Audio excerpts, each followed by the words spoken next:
私も平手さんが歴代級の才能だったり、彼のすべての行動を擁護して肯定的に見ることではないです。こんにちは。音楽説明者ガチです。以前欅坂46のドキュを見てほしいというリクエストがあったのですが、忙しくて今になって見ることになりました。ついでに未公開映像まで見たですが、今これ誰のファンかによって意見が分かれていますが、僕は結果を先に申し上げますと、未公開映像も含めて全て良かったと思います。十分にメンバーたちの立場をよく見せてくれたし、理解できる姿を見せてくれたと思います。私はこの内容をファン同士で争うことではないと思います。平手さんは平手の姿を、そして彼がなぜそのように変化したのかも理解できるように見せたと思います。もちろん全ての人が全てのファンに理解できるように直感的な内容ではなかったのですが、そもそもそのような直感的な内容は現実にありません。いつか平手さんが言ってくれる前まではですね、しかし私には十分理解できました。メンバーたちもそうです。ファンたちは他のメンバーの立場が気になってたと思いますが、彼らの様子も私にはよく理解できる見せたと思いました。彼らは何をどうやってできたのでしょうか。ただその場に立っていること、そして最大限努力して平手さんを理解してくれること。私はそのような姿と理解ました。もちろん平手さんを近くで見たので理解できたないかと思います。私はこのドキュメント内容でファン同士で戦うということは被害者同士で戦う姿だと思います。ドキュメントの合間に高弘先生に映画制作陣が大人の問題ではないかと尋ねます。鉄がそうなってメンバーがこうなったことに欅を作った大人の責任はないのかという質問でした。その質問の中には平手さんとメンバーの問題ではなく、欅の世界観の中では誰がいてもこのようなことが起きざるを得ないのではないかという、それでこれらを作ってみている大人たちに問題があるのではないかという質問に聞こえました。先生もご存知かと思いますが、実は先生が答える答えでもないですよね。その責任を持った人ではないからです。先生は先生ができる答えをされたと思います。では何が問題でしょうか。成長型アイドルとは何ですか。トレーニングを経ずにデビューさせ、デビュー後にファンが見守る中で成長するアイドルです。言い換えれば、まだ人前で舞台に立つ実力がないのにデビューしてライブをしなければならないです。これがそんなに簡単なことでしょうかな。ステージに立つ前、メンバーたちはなんでそんなに不安なでしょうか。平手さんも何をそんなに怯えたでしょうか。それは彼らが舞台に立つ実力がないからです。すべての人がたくさんの人の前に立つことを当然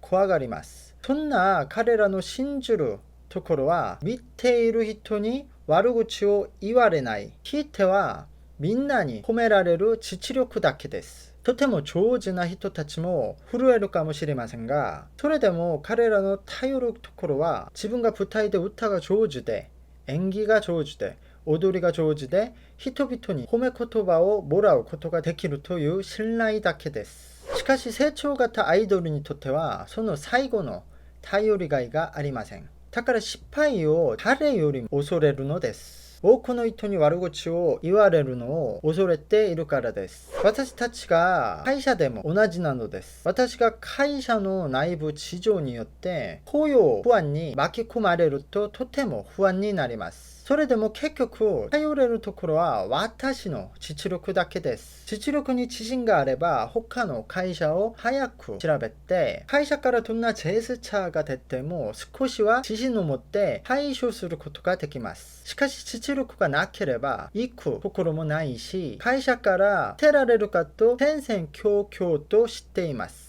私が以前に平手さんを漫画プルートに例えたことがあります。私は平手さんが大好きですが、平手さんが歴代級の天才だとは思いません。でも彼は46、48という成長型アイドルの中では最高だと思います。平手さんが1の間にかなぜ暗くなってメンバーたちと距離を置いたでしょうか。それはメンバーたちのインタビューで菅井さんが言っていたように本当にその作品に没頭するためだと思います。それくらい打ち込む必要があるのとお考えでしょうが、平手さんにはそのくらいまで必要だったと思います。お話したように成長アイドルだったので十分なトレーニングを受けていない平手さんにとっては欅の世界観を完成させるには登場だけでは物足りなかったでしょう。そもそも欅46の歌詞や作品は幼いメンバーには無理な話です。ところが実際に経験したことのないその世界は真似るだけでは考えできません。彼が本当に気が狂い人になって本当にそのような経験をしなければなりませんでした。私はそれのために平手さんは本物になろうと闇に入ってそれを知る運営陣とメンバーたちは彼を見て理解してくれたと思います。そこで私はどんなに優れたメンバーを選んでも平手さんが考えさせた欅の世界観は再現されにくいと思います。平手さんは本物になったからです。その世界観を表現するために闇に直接入った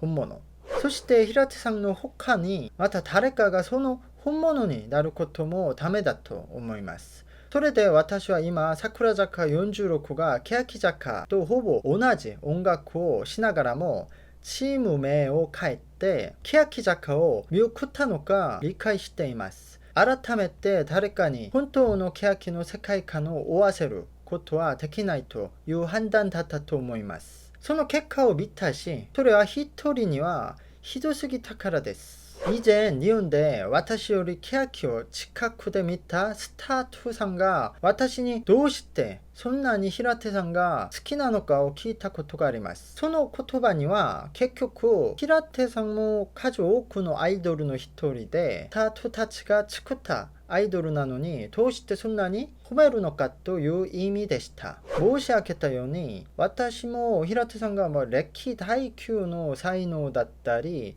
私が大好きなスタイルだったり彼の全ての行動を擁護して肯定的に見ることではないです。けれども平手さんはその本物を背負いました。私たちが欅の音楽がそんなに好きだった理由は何でしょうか。平手じゃなくてもよかったですかな。もちろん他の立派なメンバーが同じように真似できたと思います。でも平手さんは本物を私たちに見せてくれて、だから僕たちがそこまで気だったと思います。世の中に特別な才能で芸術を見せてくれる人たちは多いです。しかし本当にそのものである人は珍しいです。私はその暗い道を一人で歩いた手地にすまないという気持ちと感謝の気持ちがいつもあります。そしてあとそれを守ってくれたメンバーたちにも感謝します。私が特に平手さんの賞賛をたくさん知って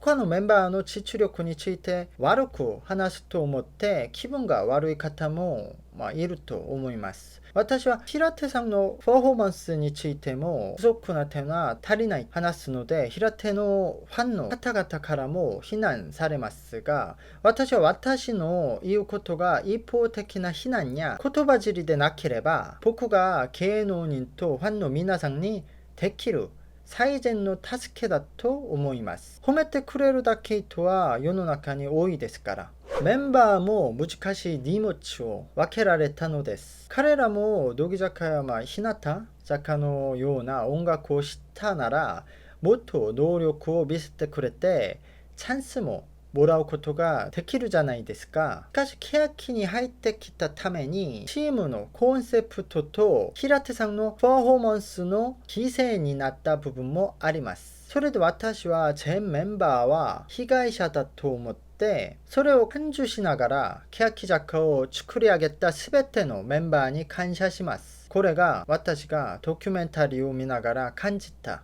内容でした。この話はここまででした。購読といいねはチャンネルを成長させる原動力になります。ありがとうございました。